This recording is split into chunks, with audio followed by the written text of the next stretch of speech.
My name is Lynn. I am a 65-year-old white woman with short brown hair, very large glasses, and I'm currently wearing a red and cream floral number, kind of dress thing, and my pronouns are she, her. And I am very privileged today to be joined by some fantastic panelists. Without further ado, I'm going to ask them to introduce themselves, and I'm going to start off with Jodi. Good morning, everyone. My name is Jodi. My sign name is you take your left hand and flick it back over your left shoulder. Do the same with your right, like you're flicking your long locks back. I am a mid-40s white woman with long strawberry blonde hair. I'm wearing a green top with green wooden beads. I have a few freckles and my left eye is usually closed, and sometimes it opens when I'm surprised or excited. I am the creative learning director. Oh, sorry, that's it. Just that. No, because what I'd like to know, Jodi, is how do you spend your days? So I am the creative learning director at Graeae Theatre Company. Graeae is a deaf and disabled led touring theatre company and human rights organisation. And I oversee a lot of the artist development and all our work with children and young people. And I have activism running through my veins, through my work and through my personal life as well. Thank you so much. And also joining us today, we have Ayzah. So hello, Ayzah. Tell us about yourself and how you spend your days. Hi everyone, I'm Ayzah. My sign name is you put two fingers together like this, like a paintbrush. They go up and down because I like to be creative. An audio description of myself would be I wear glasses, I have brown eyes, I have tan skin, and I'm wearing a very colourful dress thing today. It has lots of different colours. And and my pronouns are she, her. Thank you very much. And how do you spend your days, Ayzah? I spend my days, well, I'm a poet. I write poems sometimes, and I also work alongside Jodi at Graeae too. So yeah, I don't really know how to describe it. So basically, I write poems. I work alongside Jodi at Graeae too. And we do like a lot of things based on activism, and I just love being a part of all of it. So I'm very happy to be here. Thanks, Ayzah. I saw you in a fantastic show not so long ago, which was highlighting young people's rights. And you were a great performer in that. So thank you. Thank you. We're also joined today by Jo. Hello, Jo. Tell us about yourself and how you spend your days. Hello, everyone. It's lovely to be here. Yes, my name is Jo. I am a 51-year-old woman. I have got blonde, straight hair, which is tied up in a couple of clips at the minute. And I'm wearing a brown cotton top from Sainsbury's, don't you know? And yes, I'm 5'4", and what I do every day is I travel in my car every day to work, and I work for the National Autistic Society in a school called the Sybil Elegar School, and that is based in Southall in London. And here I teach art, and I also help with management. So that is my job role. Thank you, Jo. And we're also joined today by Miss Jacqui. Hello, Miss Jacqui. Welcome. Tell us about yourself and how you spend your days. Hi, I'm Miss Jacqui. My sign name is you take your two index fingers, you put them on your cheeks, and you kind of just Jacqui. It's because I'm always giggling or laughing or smiling. You'll see a lot of that today. Audio description, I am a fabulous Black woman. I have really long black twist in my hair. I'm currently wearing clear glasses and a stripy shirt with a white vest because it's hot. and I have a blurry background. How do I spend my days? Yeah. Laughing, giggling, being creative. I love working with young people. So I'm a workshop facilitator as well as a musician, songwriter, and poet. So yeah. Thank you. Thank you. Our festival theme is activism. I think we are all familiar with that now. This came out of conversations with some of the teachers in our I Am network. It seems to be quite a rich theme to mine, and we started to look at activism last year, particularly looking at terminology, the ways we define ourselves. But I wonder what activism means for you. What does it look like, those of you on our panel, and also if you're working with young people, what does it look like for them? Miss Jacqui, can I come back to you here? Can you tell us what activism looks like for you? Yeah, activism for me is like, it's a couple of things. I think it's the big things, the big changes, but it's also like the small changes, the things that people don't often see, or it doesn't often like come up on people's radars. And I think that there's no wrong way to be an activist or to celebrate or champion activism. But yeah, I think it's how we define it as individuals, and nobody can tell you that you're doing activism wrong. Yeah. That's really great. Working in an education setting, Jo, how do you make activism meaningful within this festival for your students, and what does it mean to you personally? The school that I teach at, like I said before, the children have got high levels of autism. Quite a lot of the children are non-verbal. So the theme of activism is important because it's giving them, how do we give these children a voice? So we do have a student council, student committee that happens on a regular basis in the school. We've got a set number of students from across the school who get together, you know, and they talk about different issues that they feel are important, and that is a great way for them to put their points across. And we will help them with, if they are non-verbal, we will help them with symbols and different things like that to express themselves. But I think it's important, especially for the students who are unable to express themselves. It's up to us to enable them and to help them to give them that voice. And what kinds of themes come up? What are the things that matter to those young people in your experience? Well, things like, you know, what's available in the tuck shop, you know, food, snacks, playground, you know, what's you know, what have we got on the playground, things that, you know, are meaningful to them and on their day-to-day life. Especially, it's, you know, I'm only looking at a school setting, so it's what can help them get through the day and bring them happiness and comfort and joy through the day. That's great. Great priorities. I could see quite a few people nodding at the snacks there, including Jodi. Jodi, tell us, you talked about activism right there in your introduction. Tell us, what does it look like for you and for the people that you work with? I think what Miss Jacqui has said is right on. There is no right or wrong way to be an activist and to express your rights.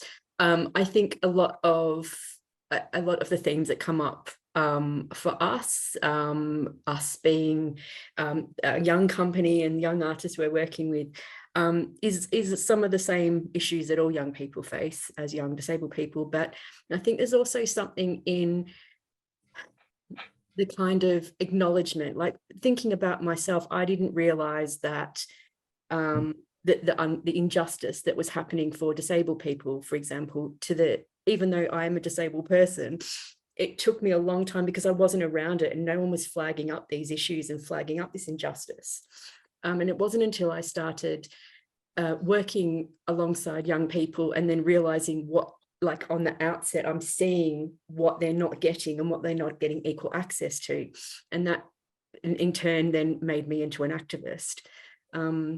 So yeah, it's themes like we all know, like around bullying or not being listened to, but it's also some of the positive things of the things that people have managed to grasp and hold on to, and they're desperately clinging on to that. So things like having choice, being able to choose who you work with, choose who your support worker is, choose how many hours you can spend your day with that support. That sort of choice that is being taken away a lot through social care, and it is impacting on everyday lives and creative, arts and culture activities as well.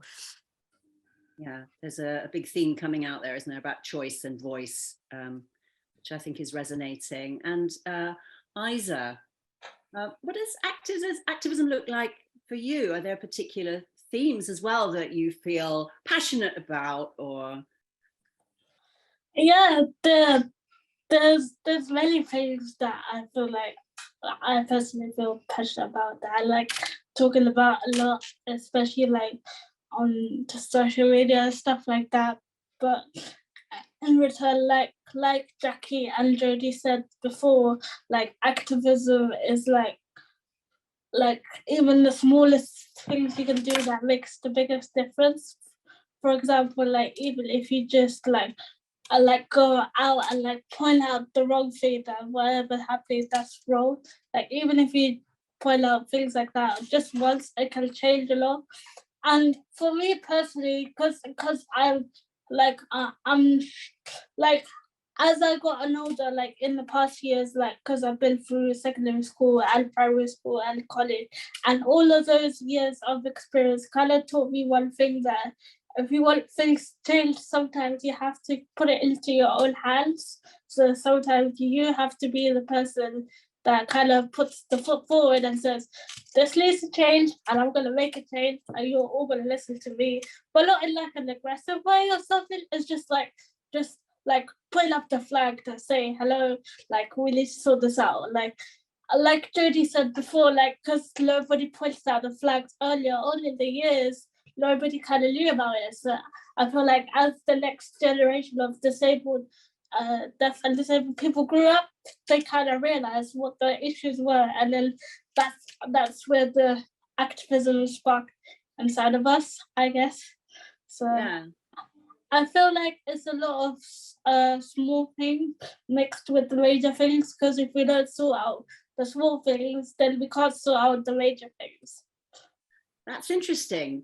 Could you give me an example of a small thing where you think, what started you on your journey, Ayzah? Can you remember that first thing that made you think, no, that's not good enough. I need to make a change here. Can you recall a specific thing?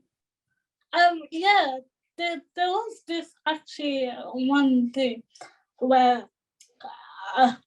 I was in school once, and basically I think I was trying to get to lesson or something, and then like because I was running a bit late because I had to do something before, and what happened is that there was these like 2 double doors, like really heavy fire doors, and because I didn't have anyone with me at the time because I was just going to lesson, I kind of tried to push through the doors myself with my chair, and with doing so I managed to pull one door open, but as soon as I went to go push the other one, I got stuck in between.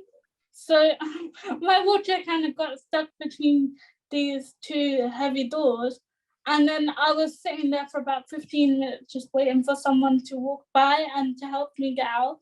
Luckily someone did, but I was really late to lesson and I was very frustrated, and I feel like that's what sparked me to go, and I took it up to the principal and stuff like that. I had a meeting with him about the access in college and schools in general. And unfortunately, nothing really happened, but I feel like that's the one thing that still resonates with me, because that was a big thing. Because that's where I finally woke up and I was like, oh, this is actually not right. Like someone needs to talk about this. Yeah. So. It's a spark, isn't it? And and it evolves from there. Yeah. Miss Jacqui, how about you? Where do you think your activism journey started? What set you on your path?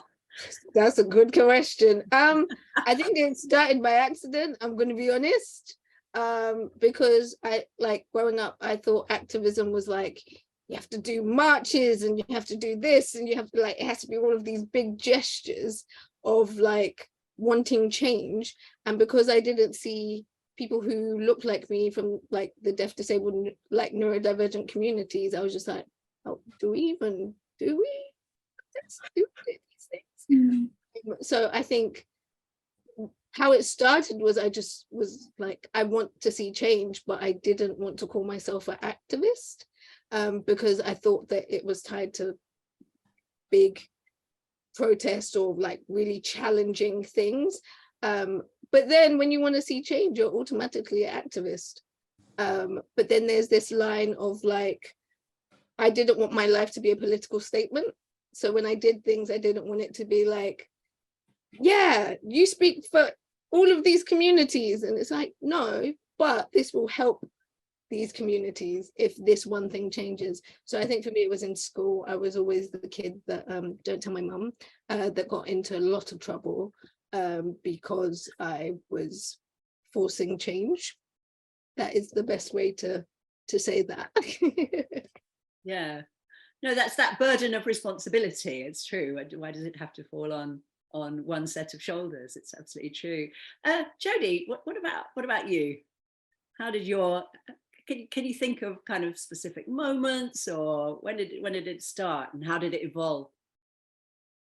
I think I started being an activist for a very, like, not related to disability, but veganism. I became a vegan, or experimenting with being a vegan when I was like 14, and just reading lots of information. I was like into climate change and what was happening with greenhouse gases and what was happening to the world, and I cared about it, and I cared about human beings who I saw weren't getting the justice and, you know, shelter, food, and I just, yeah, I took it away from myself and what was happening in my sphere, and just started to care about and be grateful for everything beyond that.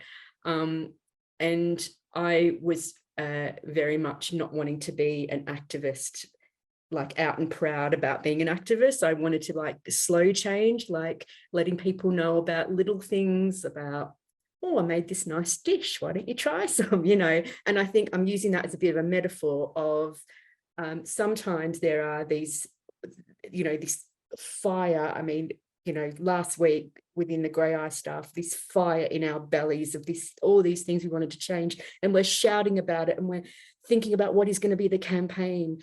And then there's also this kind of other way of just how you bring people along for the change and get them to care, because that's how I started my activism, by just suddenly caring about something, and then I was off and running. Yeah. I'd say that there are two things in that. That's that personal journey and the personal decisions that you make. And then there's also that thing about bringing people in with you, you know, that it's not always about confrontation. That's been true for quite a lot of what we've heard so far. Jo, I don't know, would you call yourself an activist? I don't know, is that a word that you embrace easily? And if so, how do you think your journey might have started? Yeah, I'm just listening to what everyone's got to say, and I'm thinking about myself and thinking, well, I must be. I think I am, because I think, you know, I've always worked, I've always taught art in special needs schools, you know, and I've always, you know, the students that I've taught are just, you know, remarkable, you know, and they're so interesting, and they've got so much to say and so much to give and so much to communicate. And just because you know, there may be non-verbal, or, you know, they've got whatever their disability might be. I think it's, with me, it's like trying to, like what Jodi was saying, just trying to see them all as individual people, and giving them the voice and giving them the opportunity to communicate and to express their needs. You know, for example, in where I work, we use a lot of symbols and a lot of objects of reference, so that they can make a choice, you know. So I think for me, it's kind of in a different way. It's maybe it's just, you know, yeah, maybe like that, yeah.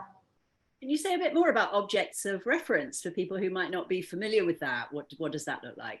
Yeah, so we've got like some software where you can you type in, for example, pencil, and the word pencil will come up, and then the symbol pencil will come up, and then you cut that out and laminate that, and so for example, you might, if in my art lessons I might have a pencil laminated and a paintbrush laminated, and the student will get to choose what object they want to use. With an object of reference, you've actually got the actual paintbrush attached to the symbol as well, so it's a bit more kind of it's not so abstract, it's a bit more obvious for some students who actually need the actual object of reference. Okay. So we're looking at, obviously within our festival, looking at helping to support young people access activism in a creative way. Can you think of other examples that you've seen or maybe been part of, Jo, either within our I Am Festival or in your kind of general practice day to day? Was that for me? Yeah, thinking about creativity in particular, because yes, we talked about it doesn't have to be about protest, it doesn't have to be about shouting and marching. We are all creatives here, so what is it about the creative activity that could actually be a useful pathway towards that expressing our activism? Well, in my experience, it's about coming together, working together. So for example, we are working on the sensory banners in art lessons at the minute. So it's a great way to get everyone together in the classroom, everyone working together, everyone making their own mark, and it's really important that everyone does make their mark, and it's not everyone's got is able to express themselves in some way, and it's not just all of one person or not. So it's giving everyone a choice, but also being able to work together and to take turns. That's really important, and to be able to wait until someone else has had a go before you. So it's kind of it's teaching young people lots of different techniques, as well as because like I say, my experience is autism, so a lot of the time autistic students prefer to work on their own, for example, so working together in a group is a really big thing for some of them. So yeah. Nice. I'm hearing giving time. That seems to be an important aspect, doesn't it? Of it doesn't happen immediately just because we want it to.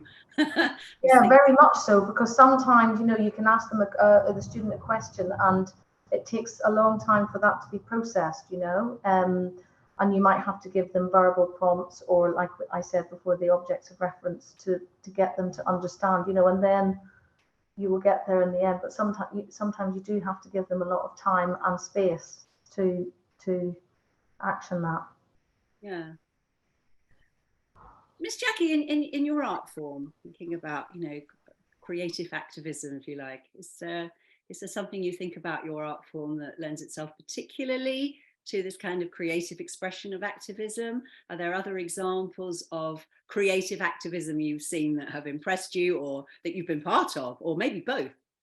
Yeah, in my own art form bubble world, I think it's just about honesty, and I'm kind of what Jodi said of I'm not trying to beat you over the head with you should do this the right way. It's kind of well, these are my experiences, and what do you think about that? And how do you think you can help with that process of things changing? In terms of things that I've witnessed, and Jodi and Ayzah show that the Young Company did that was all about rights, and just having young people create a show about the things they want to see change, but also about their goals and ambitions. And it wasn't oh, woe is me, I go through these things and pat pat, they're there. It was no, these are things that we want to see change, but these are the things that we're super ambitious about, and these are the things that we love, and this is what we want in the future. And having a space for them to have voices is incredible, because those spaces aren't often created for young people. And there needs to be more spaces like that, because we don't know what people want unless we ask them. And I feel like we don't often do that. So ask the young people you work with, ask them Monday to Friday, Saturday if you see them on a Saturday, like ask them. It might be different, it might change, and that's okay too. So yeah.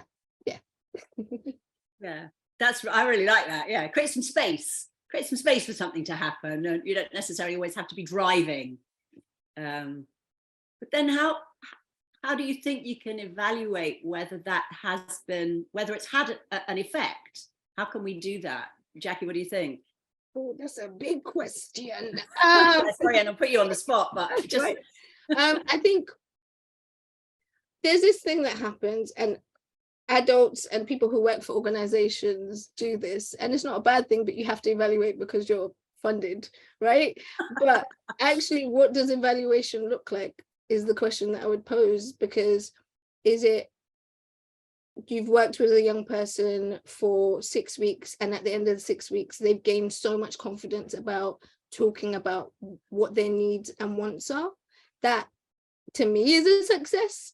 I don't know how I write that in a evaluation document, but I think it's about individuals and what their journey is, because where they started might be different to where they are at that current moment when you finish the project or whatever is working on. But also people carry those things with them throughout their lives. And even like when we were all speaking about how it started for us, I'm a lot older than I look, but thinking about school, that stayed with me my whole life. And that's why now I'm so confident about going, this is an injustice and this is what I want to see change. So sometimes you can't evaluate it immediately, but that impact stays with people. So yeah. Yeah, thank you. Ayzah, I wonder if that resonates with you. Miss Jacqui was talking about the show that you were in, and I came to see that show, and it was very much about rights, and it was a very positive show, may I say. So definitely an example of creative activism. What did you personally get from that, and what did you hope your audience got from it? Could I ask you that?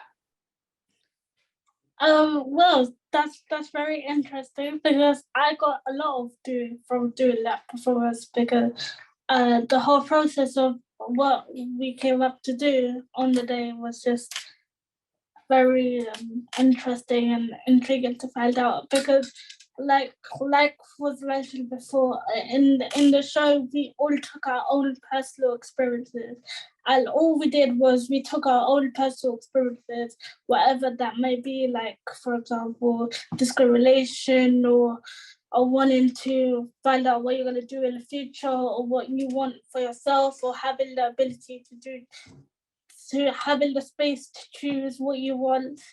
We all kind of put that together in one big performance. And I feel like from that whole experience, I feel like it taught me that it's okay to say what you want. And especially for me, because like I only just finished college like 4 years ago, or around about 4 years ago. And I think since then a lot has changed. Like obviously, while I was in school, I didn't realize how many big issues was happening with me, and like the injustice that like everyone was like the society was putting on me. And I feel like having like a show like that, if I sat in the audience, like younger me, watch the show like that, I would come up with like these crazy ideas that would just explode my head. Like I cannot tell you like what type of spark that a performance like what we did, like as the young family did, can help for the younger generation as well. And I just think like it had a huge impact on me in a way that like it kind of gave me a taste of what it's like to actually say what you want and then like show people in like a way that they can enjoy it, because that's also a form of activism if you think of it that way. And I mean, yeah, it's just basically gave like us young people like the space to like say what we want, like, and then like kind of ask for it, but not like in a demanding way. And like you said, it was put in a very positive way, which yes, we're explaining to you what our struggles are, but at the same time, we're doing it in a way that we know that we enjoy doing. So it was like a bit of both. And out of that whole experience, I would say like it's like I would say that is like I would like to see more things like this in the future for everyone else as well, because I feel like it's opened a new door. And like Graeae has been doing it for years, but from what I can remember, this is like my actual first time like actually talking about like different issues, but in a fun way. And I think that's very important. So I'm just excited about the future of what it's going to look like, to be honest. Thank you. Yeah, so I think a really great advocate for that kind of creative expression, because you could have just shouted about it or written to your MP. But Jodi, talk to us about creative activism. Obviously, there's a lot there that Ayzah has been saying about Graeae, but maybe other examples of creative activism that you've seen or been part of. Yeah, and I think what's really important too is, you know, what the some of the examples that Ayzah and Miss Jacqui have shared is we also gave a choice of like, do you want this to be coming from you, or do you want that to be a character? Like, do you need a bit of padding to be able to put across what you need? And they all said, all the young company members were like, no, we want this to be from us. And it wasn't just one question. We were checking in all the time, like, is this okay? And then what came from that is that actually, when we evaluated, sat down in a circle and said, how was that? Everyone went, well, now we want to tell other people's stories, because there's so many other stories out there. So it started to, like, the world started to widen. And I think that's a really positive thing. Other examples, you know, I've been involved in campaigns for access for, you know, just train stations, for example. I worked in a small community in Hertfordshire where I was a drama tutor, and we were putting together a campaign to try and create ramps for the train station so our young people could get to London and get to Cambridge. They currently could only go one way or the other due to a lack of access. And so we brought in the train companies, we got on the radio, we brought in the CEOs for the head of service to kind of come in, and we set up a TV studio in the drama studio. We had cameras, sofas, banners, and we were inviting people who had power, policymakers, people who were head of the charity, the train company, and we invited them in and we interviewed them, we grilled them, and in a way that was progressive and trying to get like some action to happen, because I think they thought, oh, well, this is the first time we've heard it. And as young people, they're saying, we live this every day. So you'll, you know, do something about it now. And I think, yeah, I think that was really, really effective. Also being able to listen from young people who perhaps they hadn't before, people who were communicating in a way that they hadn't experienced, taking time. You know, it's not just a quick fire, sit down and have a 5-minute conversation. No, this is 45 minutes and we've got a lot to say, and just we need patience and kindness and generosity and action. And there was some action that happened from that. And I think people started to listen. But if you don't continue on, if you just, you know, with the Festival of Rights, the show we've been talking about, if we were just to leave that and say, there we go, it's very unlikely change will happen. We have to keep going on, and it's boring for us that are doing it, that we're just banging on about it all the time, but we have to, because for some people, it's the first time that they're hearing it. So we just have to make sure everyone can hear our message.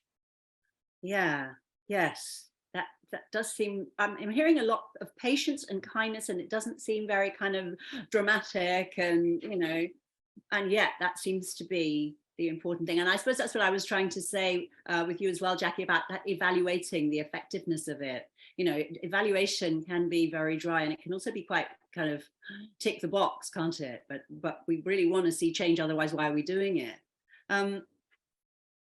Miss Jacqui, what do you think are the barriers to disabled young people accessing this kind of work, accessing their activist selves, if you like?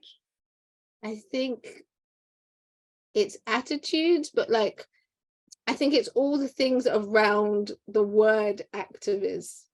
I think that is like one of the biggest barriers, because if you are not being an activist like Greta, then are you really doing it? And it's like, no, that is her way of being an activist. Whereas your way might be posting on social media, like, because social media makes the world smaller.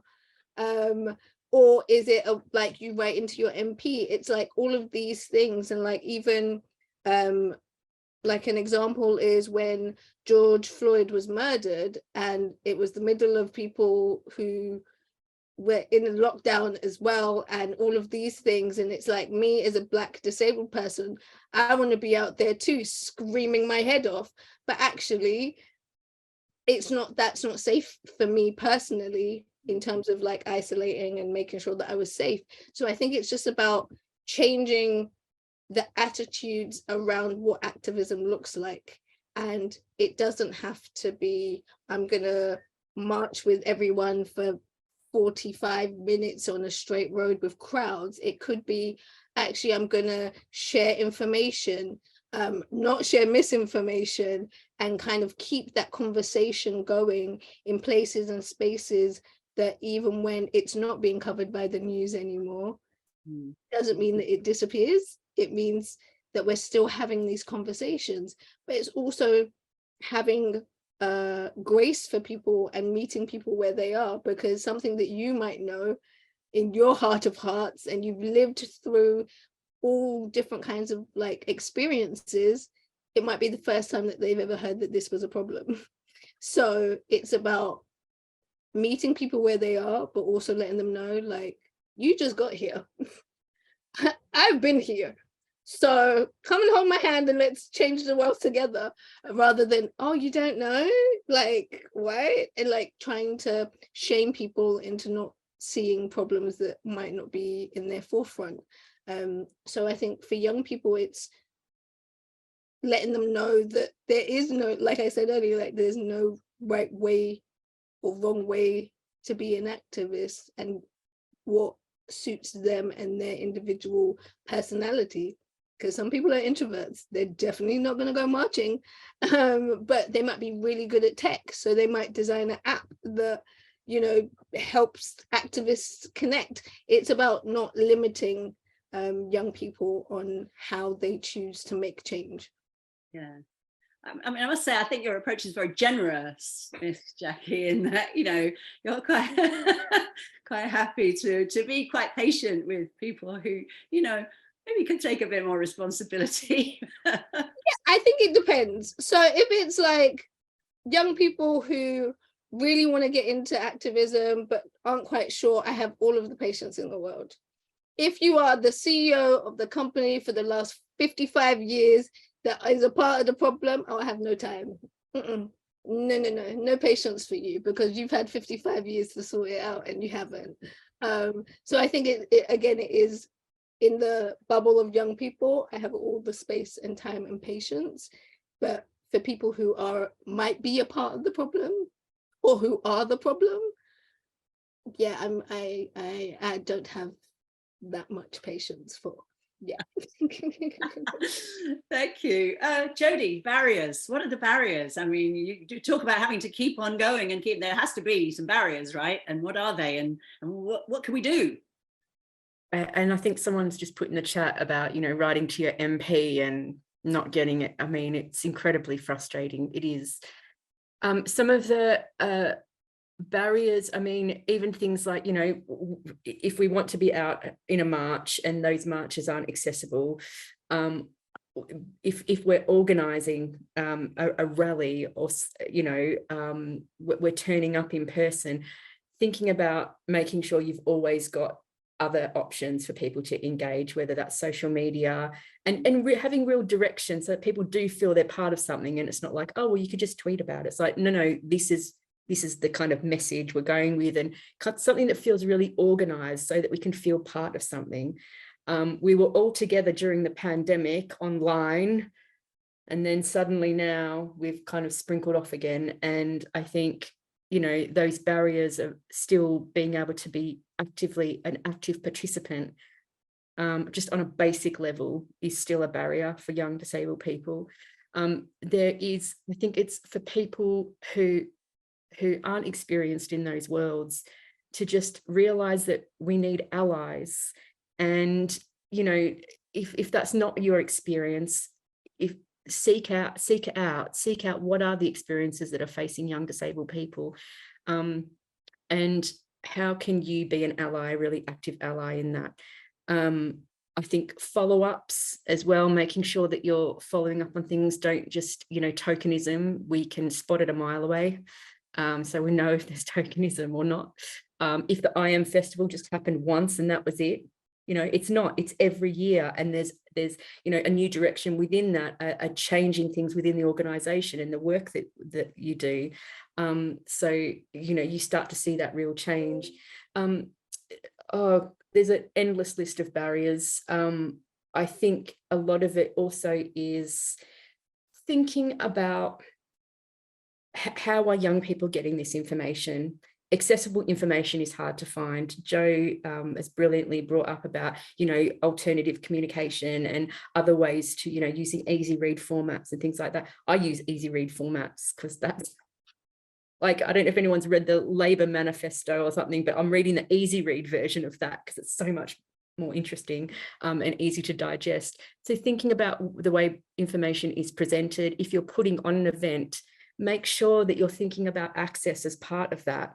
You know, there has been activism around, you know, other pockets of activism that aren't thinking about access. So it makes it really hard for us to care and be an ally to other movements as well, if that access isn't in place.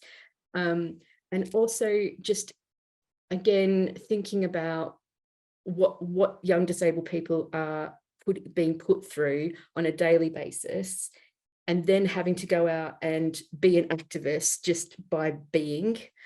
They are an activist on the street. We are activists, you know, in our everyday lives.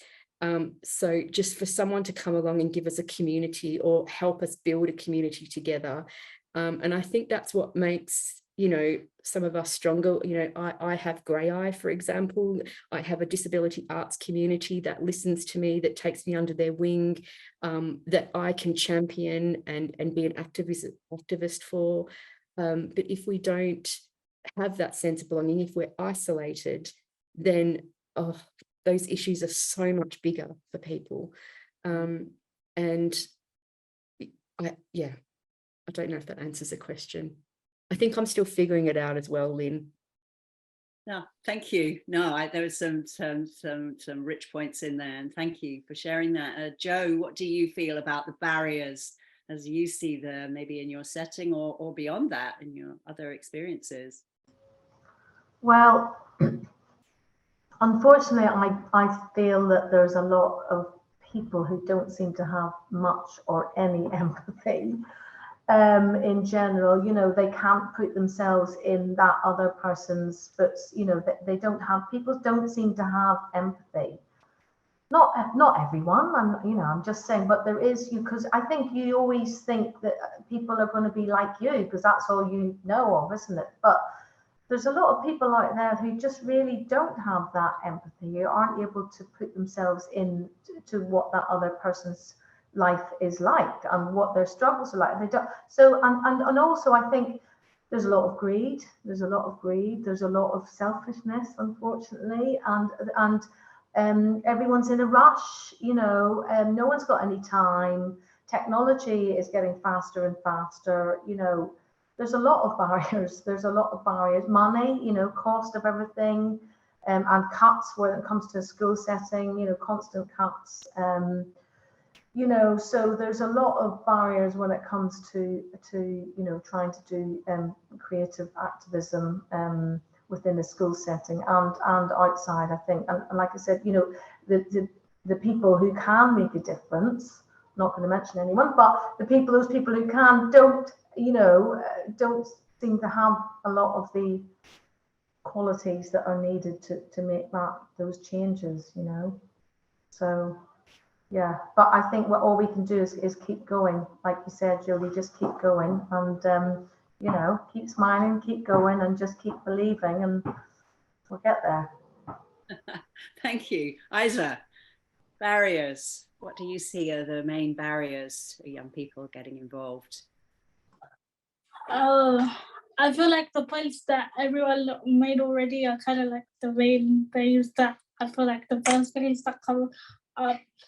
But then there's also this sense that if you are gonna go and do a bit of activism, and sometimes I think it's important to realize that not everyone's gonna listen to your type of activism. So it's about how, for example, like for me personally, like I can't just go out on the street and chain myself to a wall and have a banner around my leg saying I want this to change. Well, in reality, I kind of do want to do that, but I know I'll probably end up getting arrested or something's gonna happen. So I feel like it's important to know like the like even with things like social media, I feel like that opens it a little bit, but then it also like it's also very daunting to like say things on social media as well. And I feel like one of the main barriers would be like you have to be okay with like people not being very like open at the receiving end.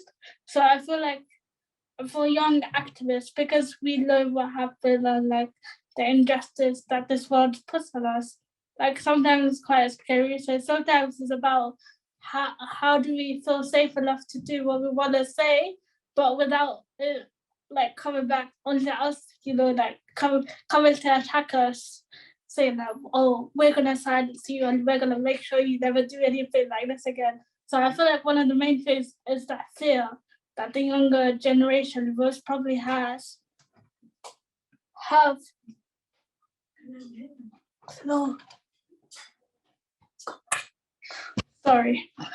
that the younger generation has about like they don't know what's going to happen if we step outside the box a little bit, because the older generation, I don't mean any of you guys, I just mean like the people that are in power, they don't find it very appealing. So I think it's about how do we feel safe enough to say what we want to say without getting attacked for it. I feel like that's one of the barriers. And then also accessibility being another one of those. Like we said before, like in a rally, you can't just go and join a rally as well. Like even the route where you have to plan where you're going and how you're going to get there, and like with the things like drop curves and stuff like that. So those small things like that are very important to discuss. And I feel like it's quite important, like if you think about all of these things, you put them together. So that's nice. That's yeah. I kind of feel sad that as we move towards the end of our discussion, we've kind of dwelt on the barriers, and I don't want us to leave with that. But then also let's not kind of try and pretend that everything's all cool and wonderful, because clearly there is a lot of work still to do. And I think it gives us a lot to think about for our festival as we come into the next year. If we want to stay with this theme, many of the things that you've said, I think will really resonate with us in our planning. I haven't seen any questions in the chat so far, which is fine, because we are really going to run out of time quite soon. But I wonder if I can just put our panelists on the spot for this last minute or so and ask, you know, what's next what's next for you with respect to this theme? If you can be really brief, that would be fantastic. Can I ask you, Jodi, first of all, what's next? For us, it's a real, obviously supporting our young company, but also there's some campaigning to be done within the education system in solidarity with teachers and young people.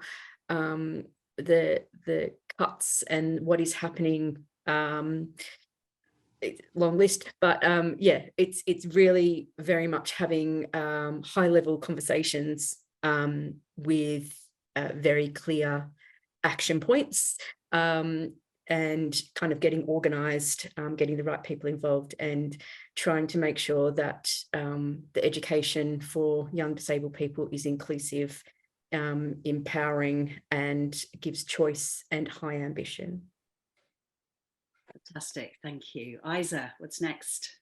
For me, I think I'm gonna be continuing being an activist, if I say that, and yeah, I'm thinking I'm gonna write a few more poems about all of the problems that seem to be going on right now, and then I don't know, we'll take it. I'll be alongside the young company too, so I think we'll take it from there. We'll see what happens in the future. Keep us informed. Jo, what's next? I think just continuing with I'm on the committee of the I Am Fest for the committee of getting ideas together. So I'd like to stay on that committee, looking ahead for next year, and just continuing with our great work with schools and other SEN teachers, and just continuing moving forward and seeing what we can do in the world of in the creative world. Fantastic, thank you. Miss Jacqui, what's next? Have a good time. Yeah, I think for me what's next is just continuing talking about different things that different communities that I'm from, whether that's a deaf, disabled, neurodivergent community, whether that's Black community, whether that's women, whatever community that is, and just kind of championing all of the things that those communities do, but also the barriers in whatever spaces and places they end up. But yeah, also to have a good time. So, yeah. Thank you. Joy, let's do that. Let's have some joy in the work that we do. Thank you so much, everyone. It's been an absolute joy to hear what you've got to say. Our time is running out, so I'm going to hand you back to Beth for our closing remarks. Many, many thanks to you all, and to you, Emma, as well. Thank you.